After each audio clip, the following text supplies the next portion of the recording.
খবর দেয় যে জলপাইগুড়ি মুন্ডা বস্তিতে একটি অজগর জালে আটকে আছে।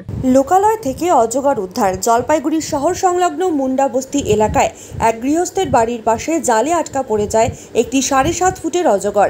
দেখেই হইচই পড়ে যায় এলাকায়। উৎসুক জনতার ভিড় জমে যায়।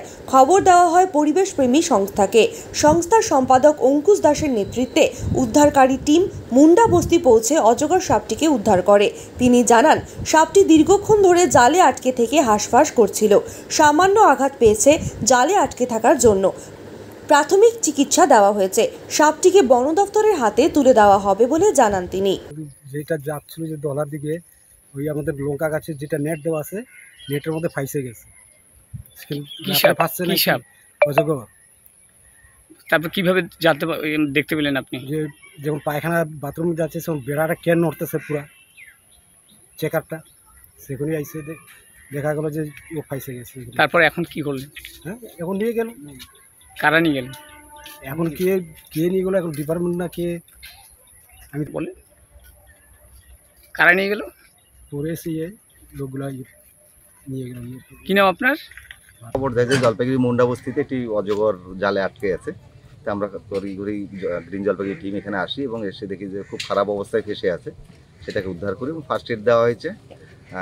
সাপটা মোটামুটি সুস্থ হয়ে আছে। আমরা একটু পর্যবেক্ষণে রাখবো, তারপরে যদি পুরোপুরি সুস্থ দেখি আমরা বন দপ্তরের হাতে তুলে দিই। কোথায় ছিল এটা, কখন ছিল? এটা গতকালকে রাতেই সম্ভবত আটকা পড়েছে এবং জলপাইগুড়িতে গত বছর যেমন প্রচুর পরিমাণে অজগর উদ্ধার হয়েছিল বিভিন্ন এলাকা থেকে, এই বছর কিন্তু কম। এই বছর সেই অর্থে পাওয়াই যাচ্ছিল না। এটা সম্ভবত 3 নম্বর অজগর উদ্ধার এই বছর। এই বড় এইসব সাপ সাধারণত দেখা যায় যে বন জঙ্গলে থাকে, কিন্তু এখন দেখা যাচ্ছে যে এই লোকালয়ে চলে এসছে। কারণটা কি?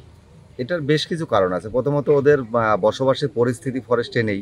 ফরেস্ট যেভাবে উজাড় হচ্ছে, ফরেস্টে খাবার নষ্ট হচ্ছে, মানে ওদের যে খাদ্য তালিকা, সেই খাদ্য তালিকায় টান পড়ছে বলে ওরা লোকালয়ে চলে আসছে।